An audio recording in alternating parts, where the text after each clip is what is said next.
creamos los dioses desde el miedo.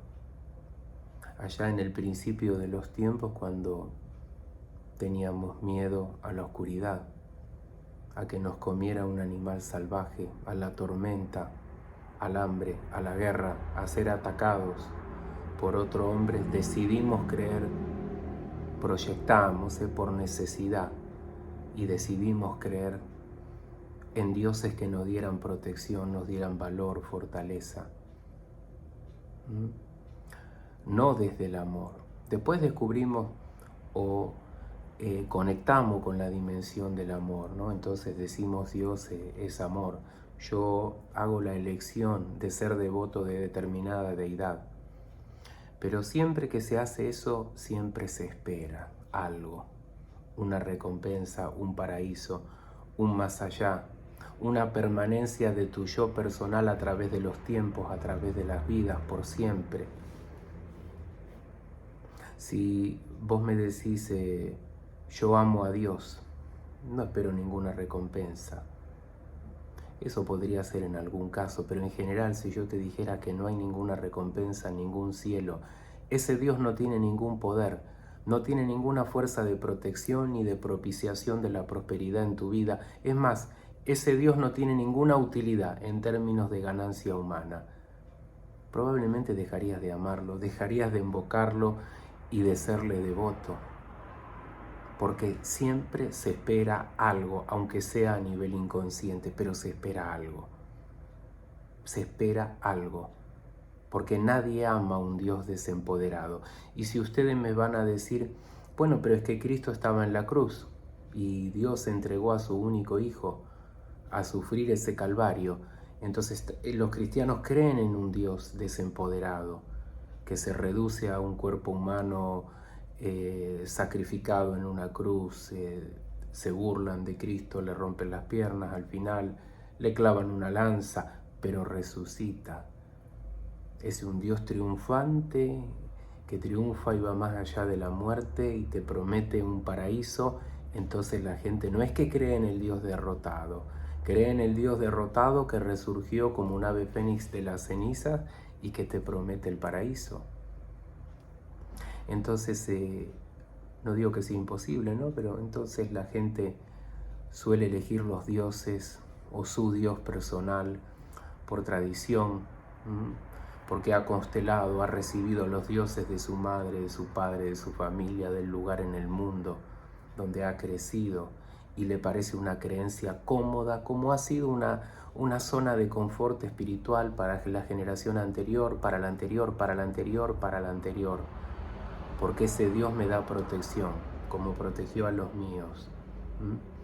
Y yo pregunto, ¿y dónde está ese Dios en este momento que caen las bombas en Ucrania y le pegan en la cabeza a un nene de 10 años? ¿Dónde está ese Dios? No, pero es que seguro a él no lo protege porque él no es devoto.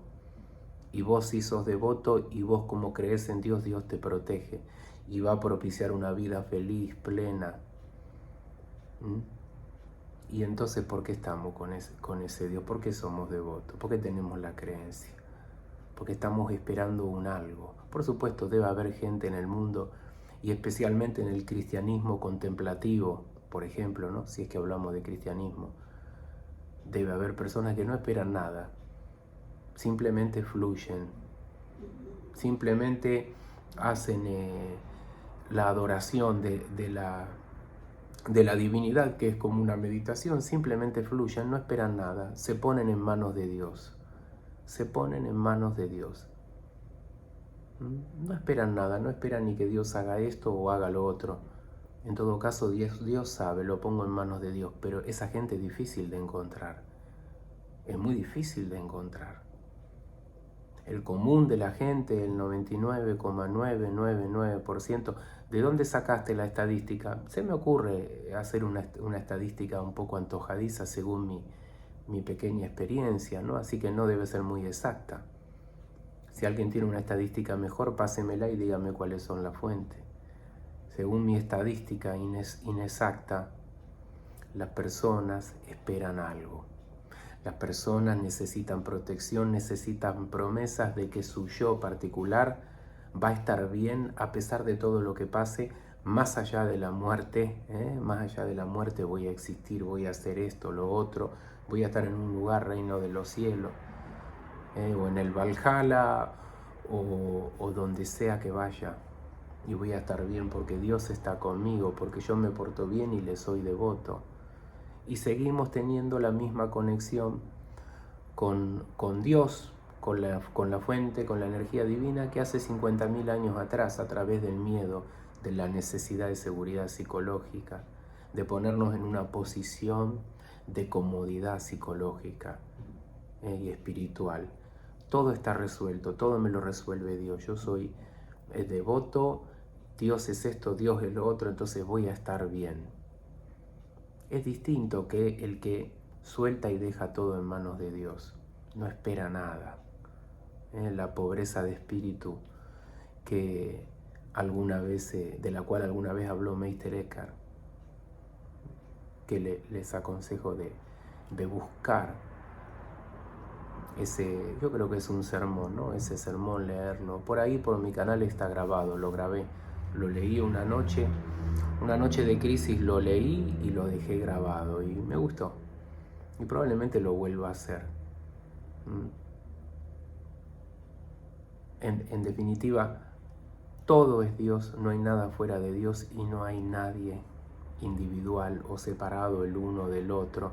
Pero bueno, en estas apariencias que tenemos, ¿no? Jugamos al juego de que hay un ser superior al que le pedimos protección porque tenemos miedo, porque hay incertidumbre, porque hay ansiedad, porque necesitamos que la vida tenga una dimensión divina. ¿Y qué sería la dimensión divina? Que mi yo se perpetúe. A esa dimensión divina en realidad se refiere la gente cuando busca la divinidad en alguna religión o en un Dios personal. Porque en todo caso, si todo se disuelve, todo es Dios. Nada salió de Dios y está lejos de Dios y vuelve a Dios. Todo es Dios, todo es divinidad, no hay individualidad. En todo caso, entender eso ya es divino, pero no. Necesitamos la experiencia de un Dios particular que me va a hacer trascender la muerte, y voy a estar ahí y van a estar los seres queridos y todo va a ser maravilloso, ¿no?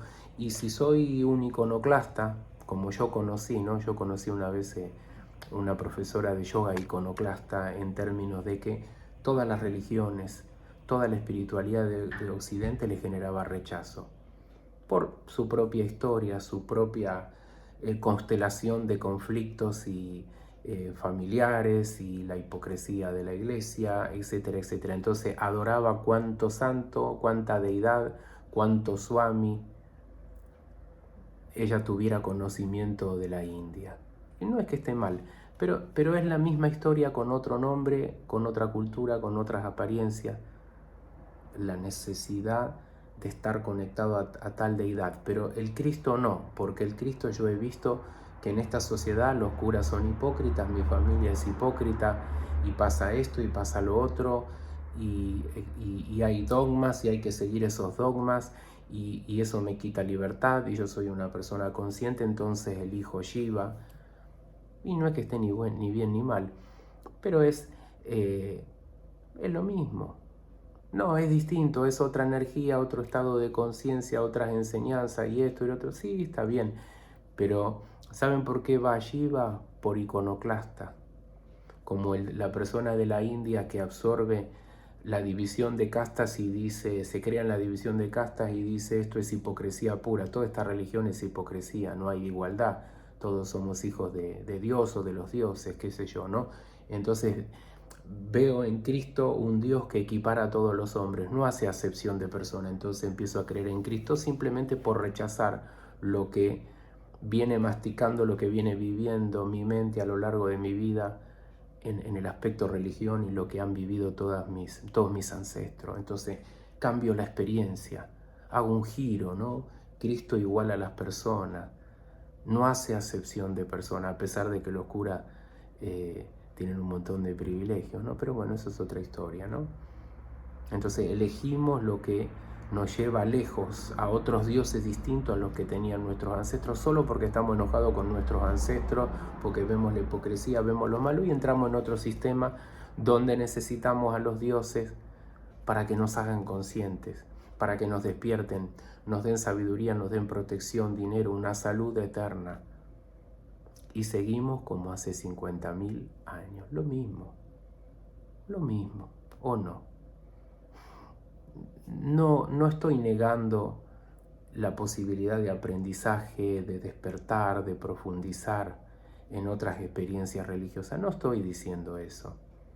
Estoy diciendo que seguimos eligiendo ser devotos de los dioses de Occidente o de Oriente por miedo, por necesidad de seguridad psicológica, porque es nuestro yo el que mueve los hilos de nuestras decisiones y no lo vemos. No lo vemos. ¿Por qué? Porque a veces nos creemos muy conscientes. Nos creemos muy conscientes de lo que estamos eligiendo, ¿no? Y el ego, como un pequeño ratoncito que da vuelta en la rueda dentro de nuestra mente, es el que mueve los hilos. Y claro, esto no le gusta a la gente.